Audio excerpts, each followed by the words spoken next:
الحمد لله رب العالمين والصلاة والسلام على أشرف الأنبياء والمرسلين نبينا محمد وعلى آله وأصحابه أجمعين أما بعد. محترم ناظرین السلام علیکم ورحمۃ اللہ وبرکاتہ. محترم ناظرین، سنت نبوی کی روشن شاہراہ اللہ رب العالمین کی خوشنودی اور جنت کا راستہ ہے، جبکہ دین میں بدعات کا اجرا ضلالت اور جہنم کا راستہ ہے. مسند احمد کی روایت ہے، نبی اکرم صلی اللہ علیہ وسلم ارشاد فرماتے ہیں کہ میں تمہیں سیدھی روشن شاہراہ پر چھوڑ کر جا رہا ہوں، اس کی رات بھی دن کی طرح روشن اور واضح ہے، میرے بعد کوئی ہلاکت اور تباہی چاہنے والا ہی اس راہ سے ہٹے گا. مطلب یہ کہ سنت کی راہ جنت اور رضائے الہی کی راہ ہے، مگر بدعت کی راہ اختیار کرنے والے کے لیے جہنم اور تباہی مقدر ہے. اسلام کے صاف ستھرے اور پاکیزہ دین کو اسی دین کے نام لیواؤں نے مختلف بدعات کے اجرا کے ذریعے گدلا اور گندا بنا کر رکھ دیا ہے. ویسے تو کوئی مہینہ بدعات و خرافات سے خالی نہیں رہنے دیا گیا، مگر رجب وہ مظلوم مہینہ ہے جسے کثرت رسوم اور بدعات سے ظلمات بعضها فوق بعض، اندھیرے ہیں جو اوپر تلے پے در پے ہیں کا مظہر بنا دیا گیا ہے. محترم ناظرین، پچھلی ویڈیو میں رجب اور اس کی فضیلت کے تعلق سے جو ضعیف اور موضوع حدیثیں ذکر کی گئی ہیں، ان حدیثوں کو عام طور پر لوگوں کے درمیان بیان کیا جاتا ہے اور مختلف ذرائع سے گردش کروائی جاتی ہے. یہی نہیں، اس کے علاوہ اور بھی بہت سی غلط اور جھوٹی روایتیں ہیں. ان ساری غلط، جھوٹی اور ناقابل اعتماد اور ناقابل حجت روایات کی بنیاد پر اور بلا دلیل رجب کے مہینے کی توقیر اور احترام کے نام پر بہت سے رسومات اور بہت سی بدعتیں امت میں داخل کی گئی ہیں. ان بدعات میں سے رجبی عمرہ کیا ہوتا ہے اور صلاۃ الرغائب کی کیا حقیقت ہے، ہم اس ویڈیو کے اندر جانتے ہیں. محترم ناظرین، بعض لوگ بطور خاص اس مہینے میں عمرہ کرنے کو بہت اجر و ثواب کا کام سمجھتے ہیں، لیکن اس عمل پر کوئی دلیل کتاب و سنت اور عمل صحابہ میں نہیں پائی جاتی ہے. اس کے بجائے آپ صلی اللہ علیہ وسلم نے رمضان المبارک میں عمرہ کرنے کو حج کے برابر ثواب والا عمل قرار دیا ہے. اور ساتھ ہی صحیح بخاری اور مسلم میں ام المومنین سیدہ عائشہ رضی اللہ تعالی عنہا کا قول مروی ہے، فرماتی ہیں کہ نبی اکرم صلی اللہ علیہ وسلم نے رجب میں کوئی عمرہ نہیں کیا تھا. یاد رکھیں کہ کسی خاص زمانے میں متعین عبادت نہیں کی جا سکتی جب تک اس پر کوئی شرعی دلیل موجود نہ ہو. ہاں، البتہ اگر کوئی شخص رجب کی خاص فضیلت کا اعتقاد رکھے بغیر رجب میں مکہ مکرمہ چلا جائے اور عمرہ کرے تو اس میں کوئی حرج والی بات نہیں. اسی طریقے سے اس مہینے میں جو دوسری عبادت ہے جسے صلاۃ الرغائب کے نام سے جانا جاتا ہے، آئیے ہم اس کی حقیقت کو جانتے ہیں. محترم ناظرین، یہ بدعت نبی اکرم صلی اللہ علیہ وسلم کے دنیا سے تشریف لے جانے سے قریباً 550 سال بعد دین میں داخل کرنے کی کوشش کی گئی. یہ نماز ماہ رجب کی پہلی جمعرات کا روزہ رکھنے کے بعد جمعہ کی رات مغرب اور عشاء کی نمازوں کے درمیان ادا کی جاتی ہے. اس نماز کی 12 رکعتیں ہوتی ہے. ہر 2 رکعت کے بعد سلام پھیرا جاتا ہے. نماز کی ہر رکعت میں سورہ فاتحہ کے بعد 3 مرتبہ سورۃ القدر اور 12 مرتبہ سورۃ الاخلاص پڑھی جاتی ہے. نماز کے اختتام پر 70 مرتبہ یہ درود شریف اللہم صلی علی محمد النبی الامی وآلہ پڑھا جاتا ہے. پھر 2 سجدے کیے جاتے ہیں. ہر سجدے میں 70 مرتبہ سبح قدوس رب الملائکۃ والروح پڑھا جاتا ہے. سجدے کے بعد یہ دعا رب اغفر وارحم وتجاوز عما تعلم انک انت العزیز الاعظم 70 مرتبہ پڑھی جاتی ہے. پھر دوسرے سجدے میں بھی اسی طرح کیا جاتا ہے. اس کے بعد نماز پڑھنے والا اپنی جو بھی حاجت بیان کرے گا اس کی وہ حاجت پوری ہو جائے گی. تو یہ ہے صلاۃ الرغائب کی کیفیت. صلاۃ الرغائب اس طریقے سے پڑھی جاتی ہے.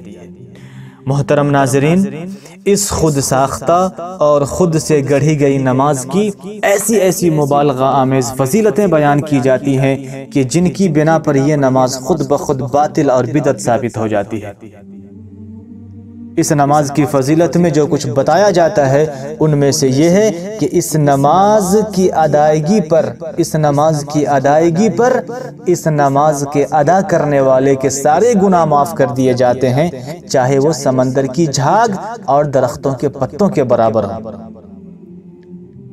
اور اسی طریقے سے اس کی فضیلت میں یہ بھی بیان کیا جاتا ہے کہ وہ اس نماز کا پڑھنے والا قیامت کے دن اپنے خاندان کے 70 افراد کی سفارش کر سکے گا۔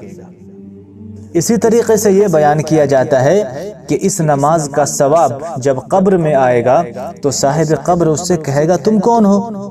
اللہ کی قسم میں نے تم سے زیادہ حسین، خوشگفتار اور خوشبودار جسم نہیں دیکھا۔ یہ کہے گا کہ میں تمہاری اس نماز کا ثواب ہوں جو تم نے رجب کی فلاں رات میں پڑھی تھی۔ آج میں تمہارا حق لوں گا، قبر میں تمہاری تنہائی دور کروں گا، تمہاری وحشت کو دور کروں گا، روز قیامت میں تمہارے سر پر سایہ فگن رہوں گا اور تم کبھی خیر سے محروم نہیں رہو گے۔ پھر وہ خوشخبری سنائے گا کہ آج تو میری وجہ سے عذاب قبر سے بچ گیا ہے۔ علامہ ابن الجوزی رحمت اللہ علیہ نے اس نماز والی روایت کو موضوع یعنی من گڑھت قرار دیا ہے۔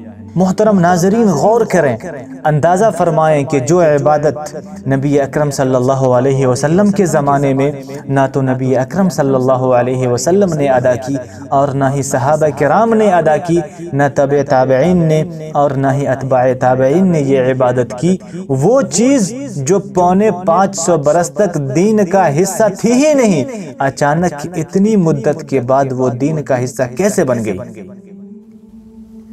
اگر اس نماز کی اتنی ہی زیادہ اہمیت تھی تو پھر نبی کریم صلی اللہ علیہ وسلم کے صحابہ کرام نے یہ نماز کیوں نہیں پڑھی؟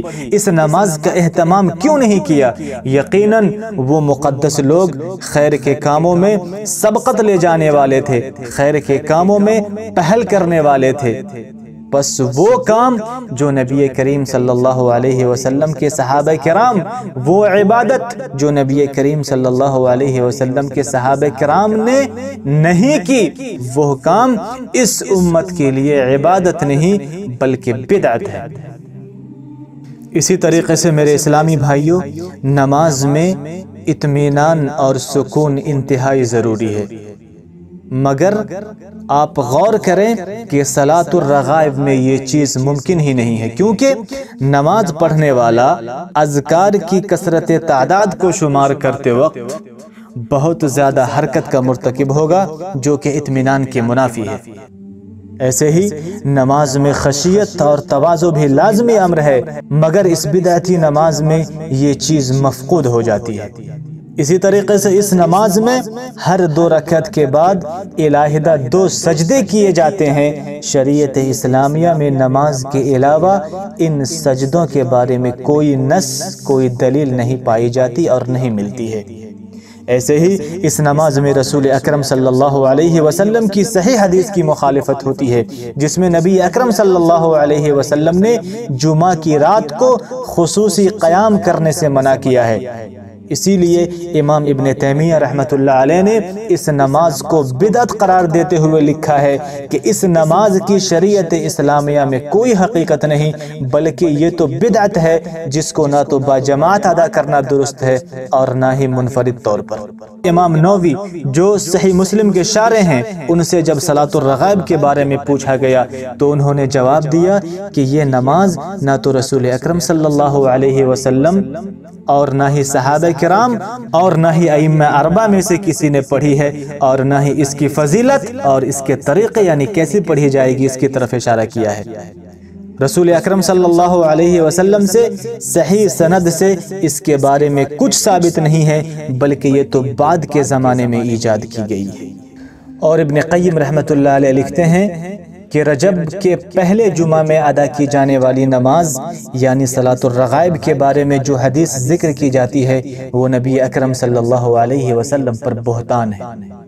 محترم ناظرین، تو اس ویڈیو میں ہم نے رجبی عمرہ کے بارے میں، اور صلاۃ الرغائب کی کیا حقیقت ہے، اور اس نماز کے سلسلے میں علماء کرام کے کیا اقوال ہیں، وہ جانا۔ انشاءاللہ اگلی ویڈیو میں ہم جانیں گے کہ رجبی کونڈے کی کیا حقیقت ہے، اس کے پیچھے کیا کہانی ہے، اور جشن معراج کیا ہے۔ تب تک ہمارے ساتھ بنے رہیں، اس ویڈیو کو لائک کریں، اس چینل کو سبسکرائب کریں، اور اگر ویڈیو پسند آتی ہے تو اپنے دوستوں میں شیئر کریں۔ ملتے ہیں اگلی ویڈیو میں، تب تک السلام علیکم ورحمۃ اللہ وبرکاتہ۔